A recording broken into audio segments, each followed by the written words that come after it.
Welcome to Hot Takes, brought to you by 50cupstea.com, where united we sip, discuss, and learn. Join us as we dive into the hottest takes on culture, business trends, and the threads that bind us.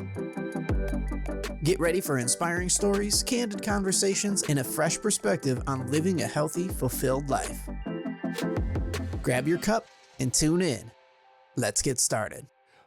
Hello, everybody, and welcome to 50 Cups Hot Takes, and with the one and only Jim Baker, who is a brilliant man. He's a successful entrepreneur and happens to also own 50 Cups Tea Company, and I do the show merely for the opportunity to taste one of his delicious teas. But Jim, it's good to see you. Hey, you as well. Hey, before we begin, I'm going to pour some tea. Please. Today, it's chilly outside. It is. And 40 some odd degrees, I think. Mm-hmm. And we got a little Earl Grey tea. Ooh. Which is always good in the afternoon. If you need a little pick-me-up, and also at the same time, want to warm up that body a little bit. Unfortunately, I had a little glassware incident, and that's why we have the, old-fashioned cups today, takeaway cups.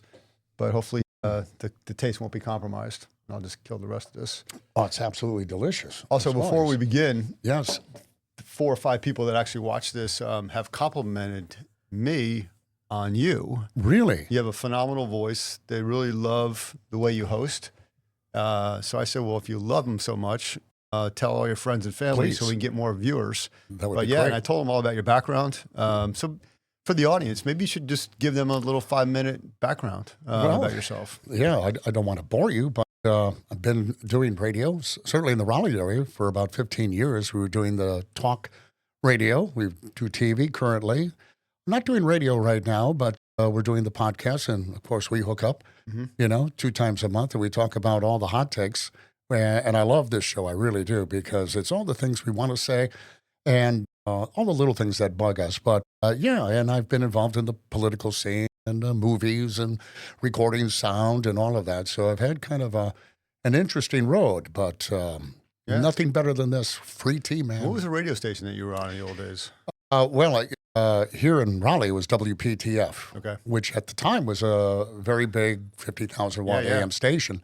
And of course, like everything else, the AM stations went by the wayside, and radio in general right now is in a bit of a tough state. So yeah, iHeart, XM, and Spotify pretty much killed off most of the local radio, right? Pretty much. And then, of course, you have all the media. I mean, the social media. And I was just talking to Joey. He said, boy, his business is booming from all these disc jockeys that were let go from all these big companies. So they're all doing their own podcasts. But, that's kind of my thing.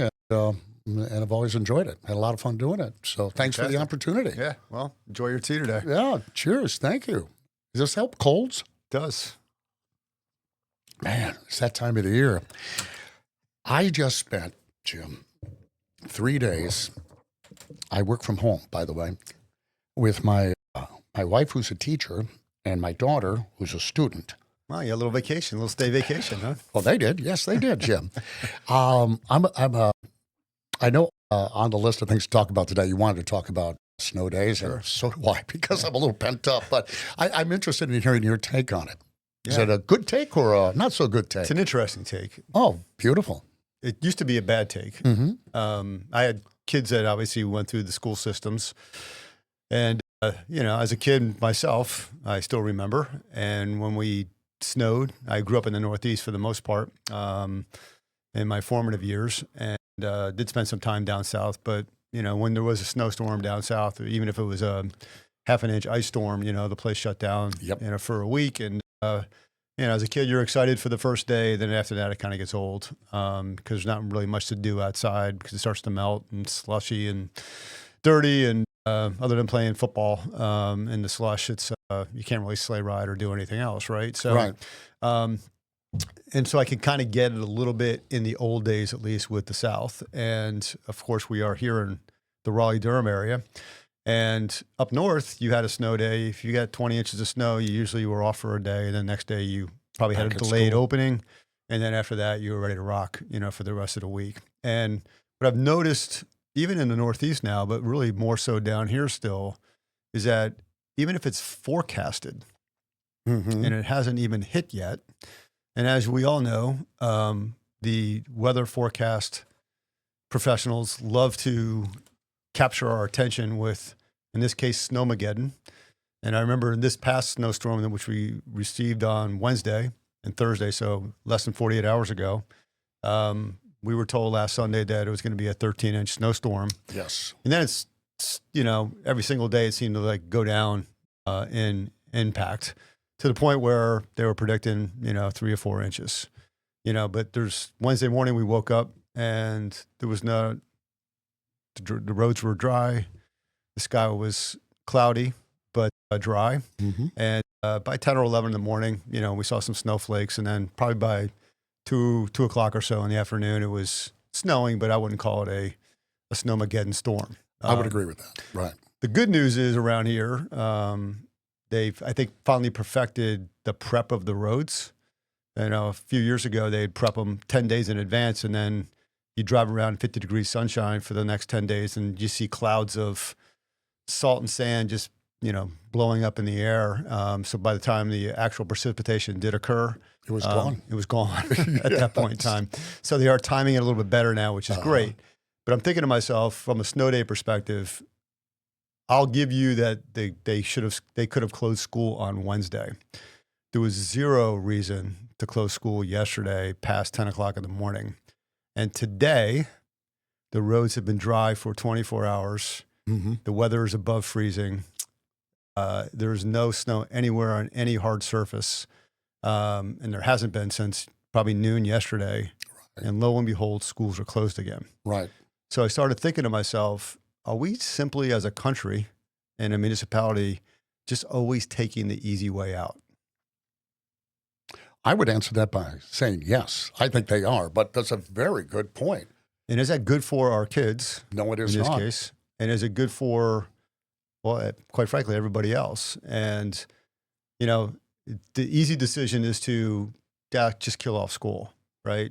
We don't have to worry about car accidents. We don't have to worry about buses. We don't have to worry about people slipping, whatever it is. But is that good for society? Is it good for us to automatically, when things go,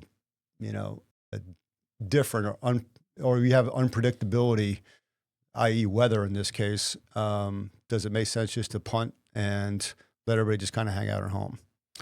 You know what I find interesting, and I think it goes back to, remember, it was Snowmageddon. It was on the air, actually, and it snowed.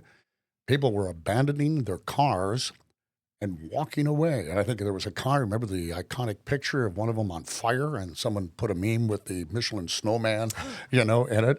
We were a laughingstock. And then, of course, you had everybody trying to get home at the same time. So I think they got a little gun shy, going, well, listen, we can't get into that again where we let everybody out at the same time. But your point about the weather forecasters, polar vortex, everything's in red. I mean, it is the worst possible case scenario that they're bringing to you. Well, it scares the heck out of everybody.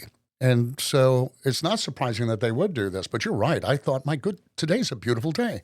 Why are the kids not in school? I don't know why, Jim. And in your situation, I guess your school system encourages the parents to teach the kids when there's a snow day. Do you want to explain that? I would be happy to. This is relatively new, and I haven't researched it, but the remote learning days.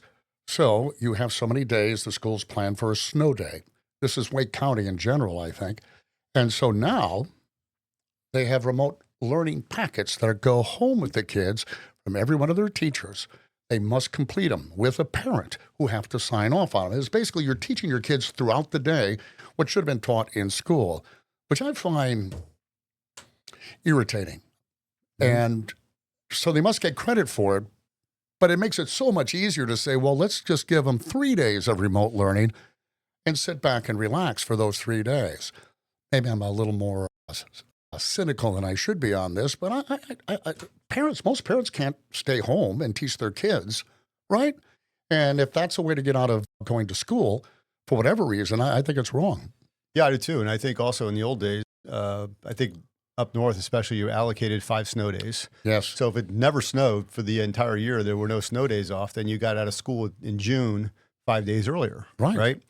But they had the snow days built in, and then the end of school was the end of school, And then if there were more snow days, which happened one time. To go We a had to little school longer. on Saturday, or they extended the year by a couple extra days to make up for the snow days because you had to have this 181 days of learning. Right. Right. And it seems like that, to your point of homeschooling, it seems like they figure out a way, to get around that where, they can count the remote days as real school days, right? Right. And we know it's just kind of like the work from home crowd. Not everybody, but in most cases, or some cases, forget I even said most, I don't want to get attacked. In some cases, we're not as productive at home as we might be at work. That is so true. Plus, I feel really stupid, Jim. Have you seen the math, the way they do basic math nowadays? I'm sure it's not 2 + 2 = 4 anymore. Not anymore. I can fill a whole page with equations to get to the same answer. So, and I'm meaning that in all sincerity. And it's in one respect, it's good to know that that's what's going on. But at the same time, I think the school system ought to step up and teach the kids. Remember, we had remote learning during COVID. Didn't that work out real well? Yeah, it worked out great. Yeah, so thank you for hitting that hot button for me. But you're right, and I grew up in Green Bay. Listen, the snowbanks were higher than I was as a kid, and we still went to school. And it's a matter of perspective. I get it. They had the machinery to clear the roads, but it was kind of crazy to watch everybody at home yesterday and certainly today. Yeah, and I'm just wondering too, with the remote learning being counted as a school day, there's less incentive to open the schools back up. Right? Because in the old days, if you didn't have that, I'm sure teachers didn't want to extend their teaching year because of snow days. So there's probably pressure to try to open up sooner than later. So you wouldn't have to make those days up. Right. If you exceeded your snow day total. And I don't know if they do that in Wake County or not, where they build in X amount of days. They probably do. But even this year, I mean, we had 3 days now. I think 3 or 4 weeks ago, we had a dusting. We had about 2 or 3 days. Yes. So they've already blown through the 5 days, Right. at this point in time. And what's new too, and it's not snow, but every time there's a major rain event, not a hurricane, but just what we call a tropical storm, Right. where we're getting 20-mile-an-hour winds and we're getting some heavy rain, they shut school down for that. So what's going on? What do you think? I mean, honestly, I feel like we're wussing up. That's what I'm saying. I mean, what happened to the men and women out there that would throw their kids in the car and get to school? Right. Are we that fearful? Is that what you think? I think Are we also, afraid? We obviously admire, the frontline workers, so to speak, that have to go brave those storms and everything else. Well, if they're going to be raised in a society in the future where anything weather related, is a green light to stay home, then how are they going to have the perseverance, the wherewithal to want to go out and work when they need to keep the power on, to do other things, to plow the roads, if they've been taught from the time they started school that it's okay to relax?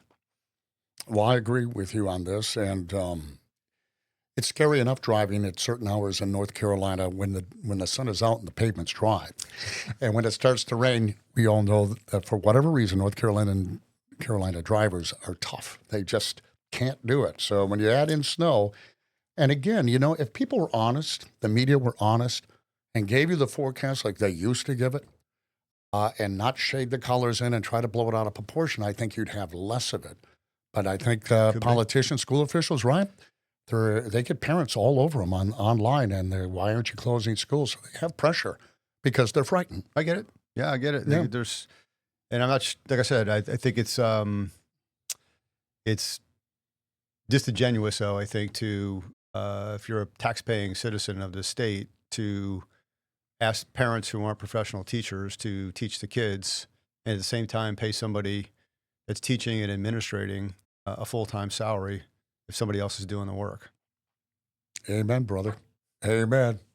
I agree with that. 100%. So we're not going to solve it today, but that's No. one of my hot takes, and it's obviously in my mind since the weather's beautiful outside. Well, you probably right had now, some and time to sit back and relax a little bit the with the snowmageddon that we had.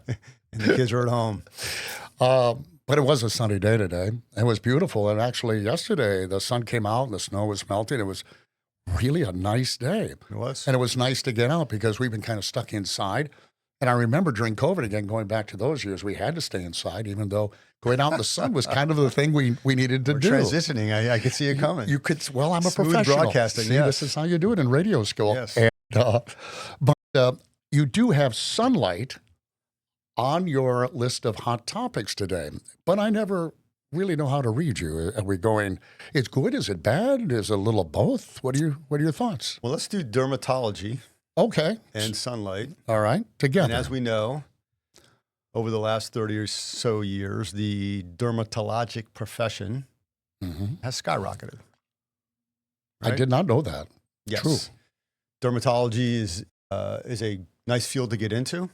It's usually a 9-to-5 job as a doctor. No on-call during the weekend, no surgeries, no unexpected things that need to happen. Like if you were an OBGYN, for example, or if you were a surgeon, or if you're an oncologist. I mean, all those other fields, orthopedists, you're kind of, could be a 24/7 type of job. You're on call during the weekends and everything else. So dermatology itself. Not going to get that emergency call, huh? No, not really. No, probably not. And then on top of that, there has been obviously skin cancer is increased significantly in the last 30, 40 years. And I think we've been, like most things in healthcare, we've been given the wrong information. And I think the information that all of us have been given for the last 40 years is, hey, stay out of the sun, because if you get a sunburn, you will get skin cancer. And therefore, we're going to tell you not to get in the sun anymore. We're going to tell you to lather a bunch of chemicals onto your skin to protect you from a sunburn. But we have no idea what a lot of these ingredients are. And I think a long time ago we might have done a hot take on sunscreen. But it's wildly toxic. As you know, the skin absorbs as an absorption organ, and you're getting those chemicals going into your bloodstream. And who knows what type of long-term effect they will have on the body. And I also think, looking at this thing logically and also listening to a number of podcasts, in the last couple of years, in order for life to exist, we have to have sun. So if that's the case, how can sun be bad for you? It's a great question. Hopefully you've researched this and have an answer. So when I go to a dermatologist for my annual checkup, because I had a little bit of a squamous cell lesion on my left hand 5 years ago. Once you have that, and they take it out, no big deal. And by the way, you can't die from it. Once you take it out, now you're in the system, so to speak. Okay. So you go once a year. I love my dermatologist. I think she's great. However, she's, got as much color as this cup.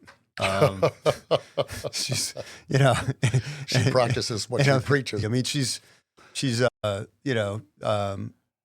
She's probably in her early 40s, but she just looks like she lacks that extra boost of, effervescence, energy, that you see in other people. And I started noticing all the other dermatologists in the practice or, their assistants, and like everybody's the same. Nobody has a tan, nobody looks like they go hiking in the outdoors. And if they do, maybe they're dressed like a mummy, because they've been taught, that sun is the enemy.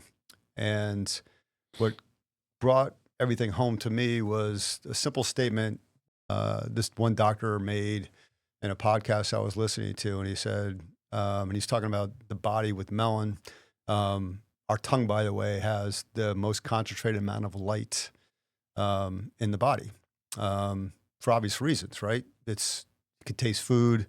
It helps you talk. Like it's a very vital organ. Yes. And the body needs light in order for it to exist. And so some of these, he claims at least, some of these ailments that we're getting are not, they're derived potentially from other situations like bad food, environment, et cetera, but it's basically, at the end of the day, we're a bunch of electrons and protons, and we need light.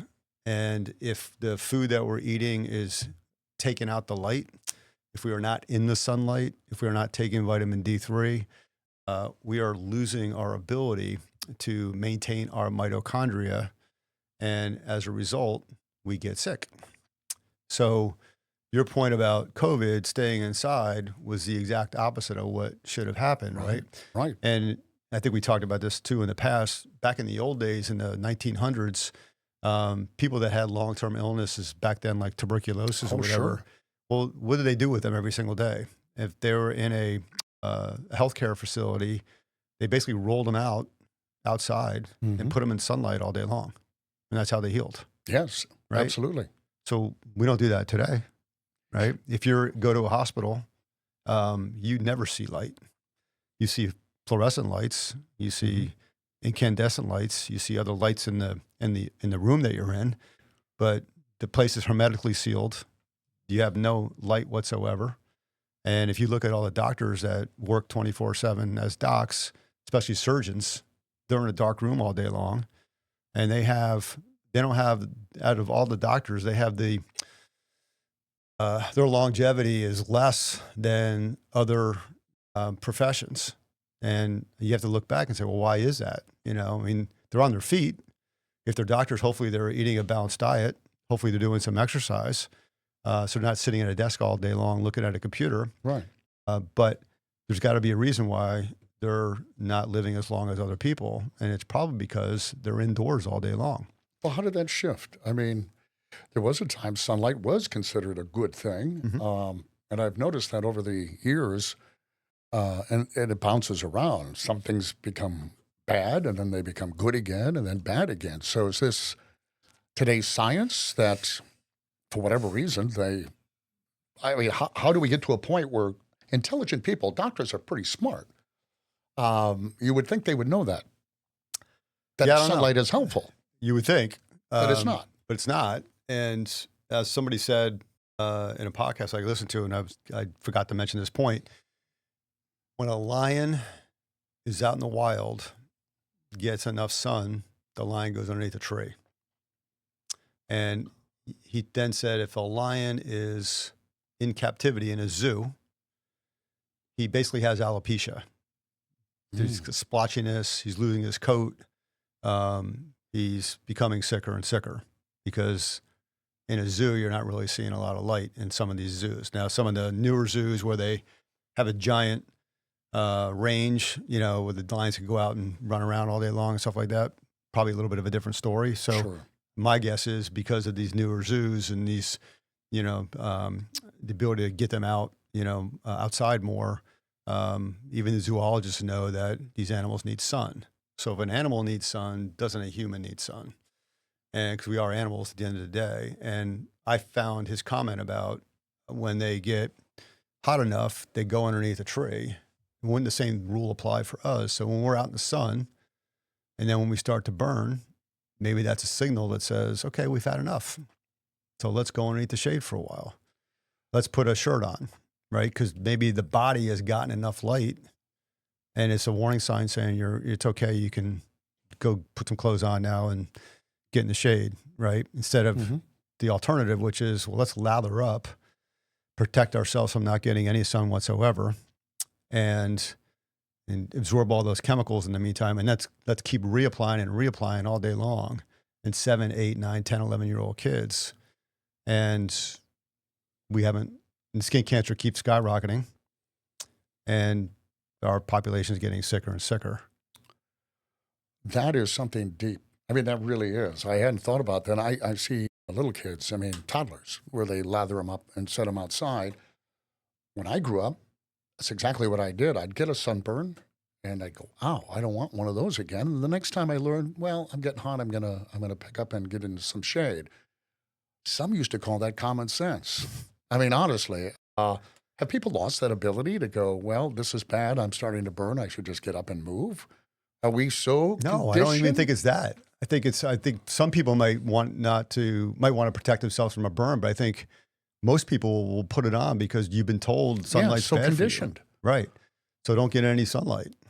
Hadn't even thought about the chemicals you're putting on, much less, protecting yourself from whatever UV rays they feel is causing the damage to your skin. But if that were true, that the lotion helped and everybody's doing it, then you would think you would see a decrease.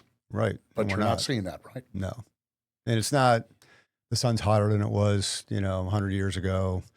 It's not the sun's closer to the earth now than it was. It's not the greenhouse gases. It's nothing like that. It's just simply what we've been told and what we've been taught.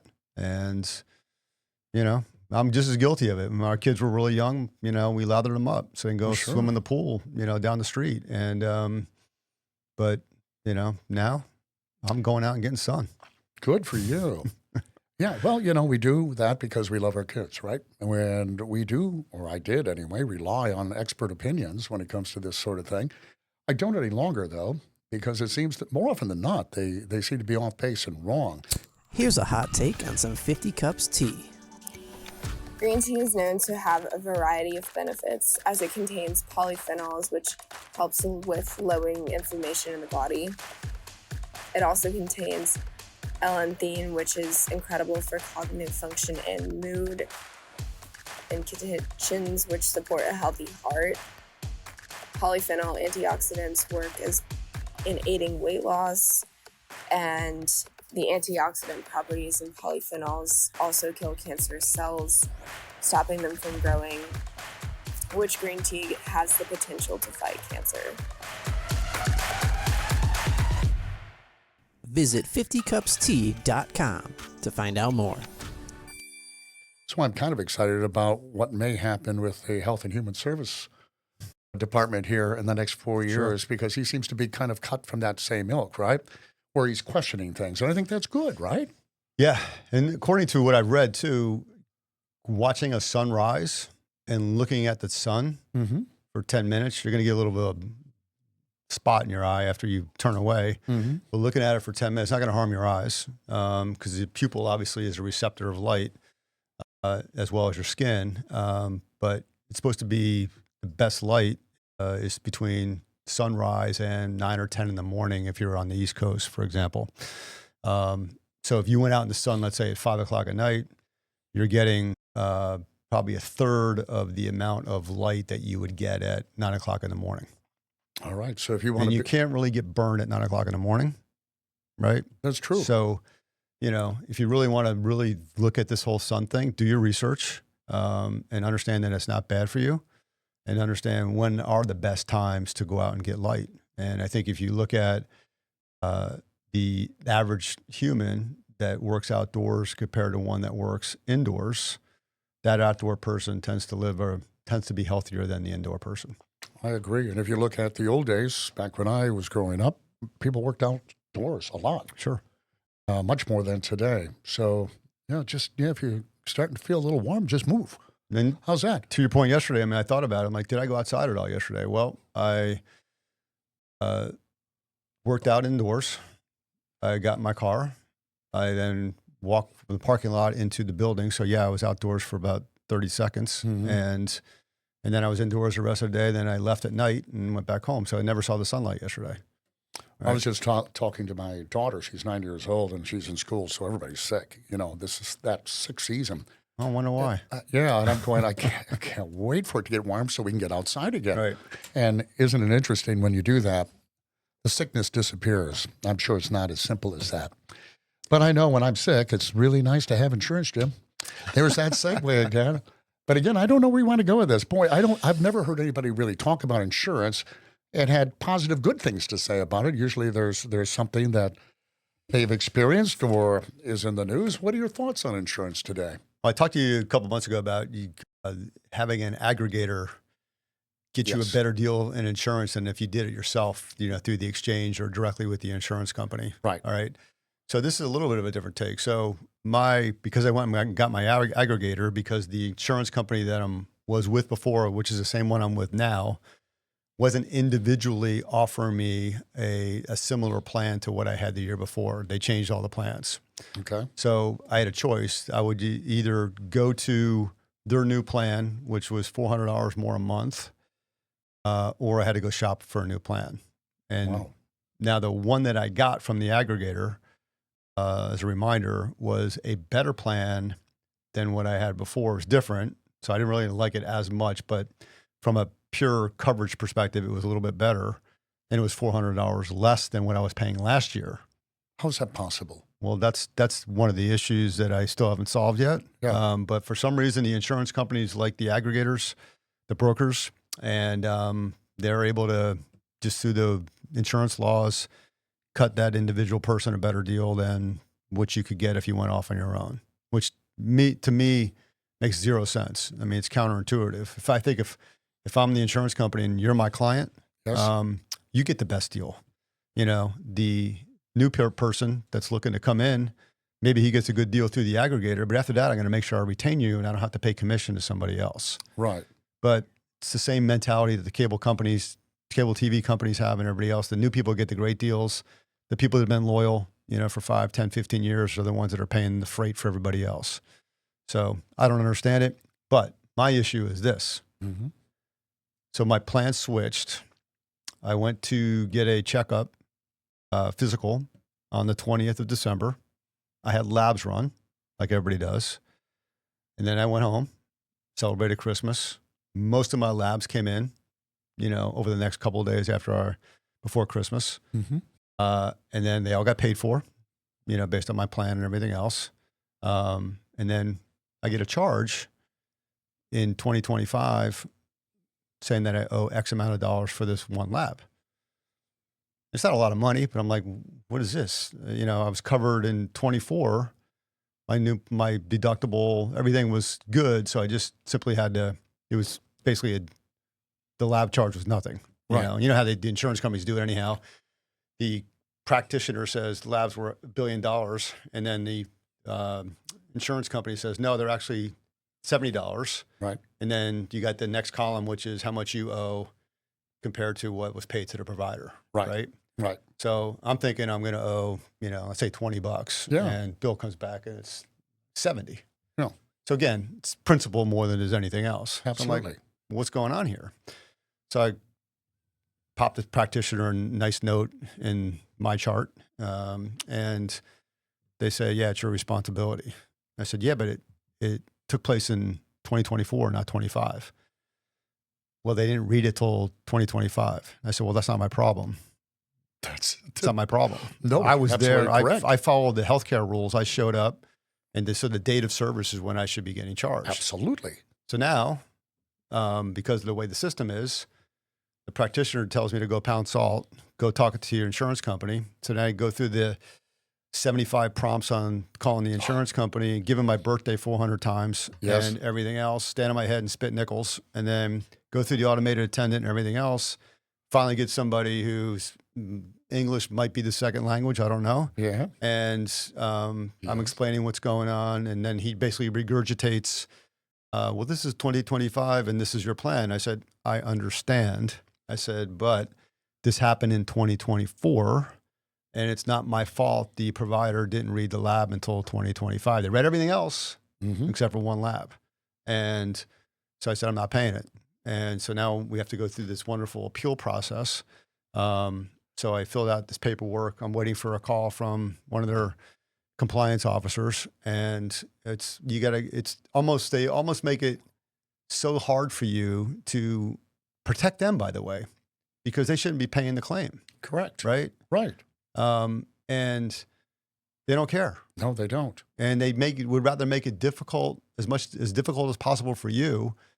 So then you just say, the heck with it. You'll pay the friggin' $50 and I'll be done with it. That's right. Or 70 or whatever the number is. God bless you for doing this. For all the little people out there, Jim, because I would be the guy who'd cave and go, I just don't have time for this.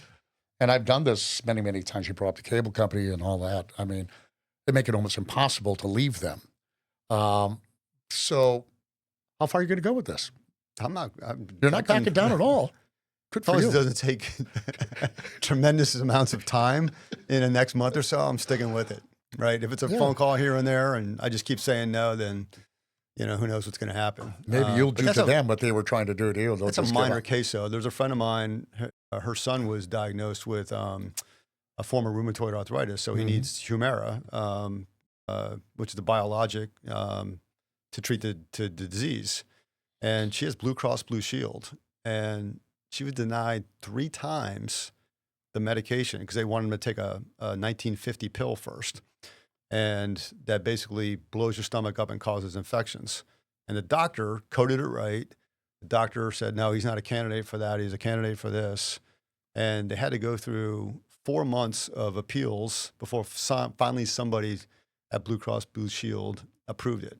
Meanwhile, they're paying $2,000 a month in premiums. And on the drug sheet that you get, the tier 1 through tier 5 drugs, Yes. it's covered. And you're not getting it covered. Right. So she had to basically go through a knife fight, to finally get it covered. And I'm not condoning what happened to the United Healthcare CEO months ago in New York. No. But you could see where some people who aren't stable can lose their minds over some of this stuff at some point in time. Well, this impacts your life in a big way. If it's your health, especially if it's serious, and you're not getting the treatment that you feel you should be getting, and your doctor feels you should be getting, in some cases it could even be, life-saving kind of stuff. But even beyond that, I mean, it's not cheap.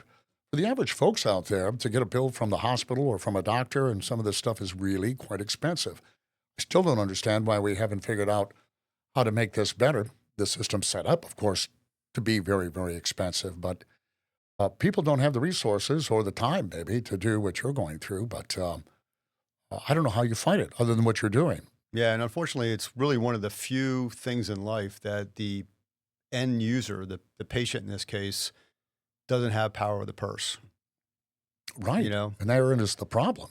If I want to buy life insurance, I buy life insurance. Right. If I kick, I get my beneficiaries get some money. Right. If I go get my car fixed, I'm paying for it, Right. even though I have car insurance. Here, the decisions are made between the provider, the institution, and the government and the insurance company. But we're the ones who are paying the insurance company to cover, but we don't have any power. We have no power to control costs with the doctor. We have no power of anything. And I think if you really want to refine it and change it, you got to figure out a way to give the power back to that individual. They got to want it. I think they've been conditioned. We all have been conditioned that, well, insurance, it's free or cheap if I have this. But in the long run, of course, it's costing us so much more. I was in a doctor's office and I had insurance, and I saw what they were charging the insurance company. It was like $300 and some bucks, and copay was minimal. But so I'm going, well, they're going to pay for it. I only have to pay $20. Guy comes up and says, I haven't got any insurance. So what's the cash price? And it was $125, right? Which is a third of what they were charging the insurance company. Right. And I've come to do that more often than not. Even with prescriptions, you'll be surprised at how cheap they really are. Right. Sometimes, many times, cheaper than your insurance Right. pay on it. So, So on the script side, what most insurance companies do is they'll negotiate a price, let's say with Walgreens, mhm. and we'll just take a typical antibiotic, for example. Let's say it's $50, right? Then they'll go back to the manufacturer of the antibiotic, and they'll say, hey, I'm going to cover you, but I need a $25 rebate, right? Sure. So now the insurance is getting the 50, they're paying the pharmaceutical 25, they're making 50% on every single script. That's how it works. That's wrong, Jim. It's wrong. And you're right. It is how it works. And I don't know if you could ever change it. There's so much money involved in this and so many people who are benefiting That's from ultimately it. the point. Everybody's Yeah. got their hand in it except for the person that's actually Yeah. sick. And my biggest hot take, which we won't get into too much more on insurance, it's really more about the hospital. I was on the Duke Children's Leadership Board years ago, and my daughter was sick over there for about 10 days. And, she had a very positive experience. At the time, I didn't really know much about how this stuff worked. So I decided to give back, help out the hospital, et cetera. But as I'm going to see my daughter all the time, I got to pay to park. Think about that for a second. I got to pay to park. Right. And then I'm noticing people are in vans, living in their vans in the garage because they have no place to stay because their kid is in that hospital. Wow. So I said, they kept saying, well, what do we need to do to be different? I said, first thing first, if you have a patient that's admitted to the hospital, they get free parking. You would think I asked them to give away their health care for free.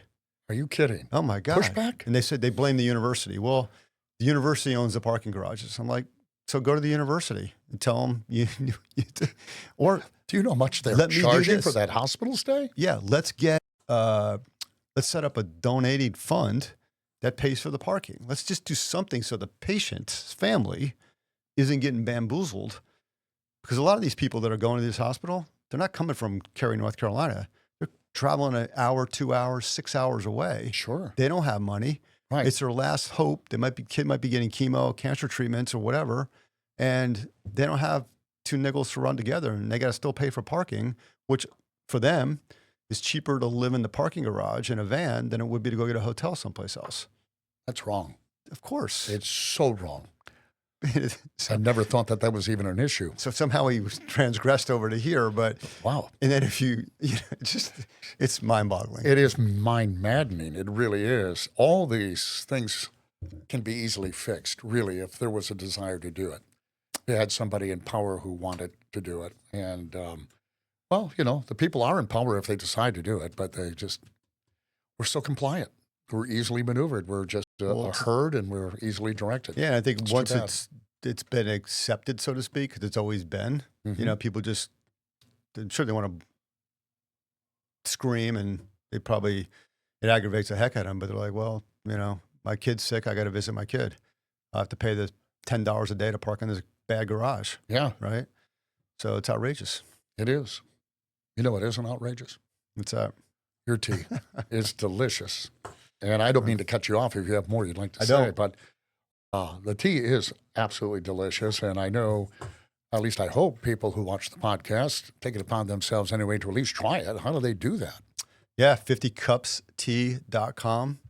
I really love to sell the loose leaf tea as opposed to the bag tea Okay. because it's labor intensive, the bag tea. So last month, for example, I was giving away a free teapot with a filter. So you nice. just put the loose leaf tea in there, then it steeps, you just pour it out and you're good to go, which is what we did today. All right. It's very good. So no tea bags. You don't have to worry about getting your fingers burned and disposing of it someplace. You just simply have the loose leaf. And I personally prefer the loose leaf over the bag tea anyhow, because although our bags are organic and they're pure, there's not a lot of dyes or additive to them.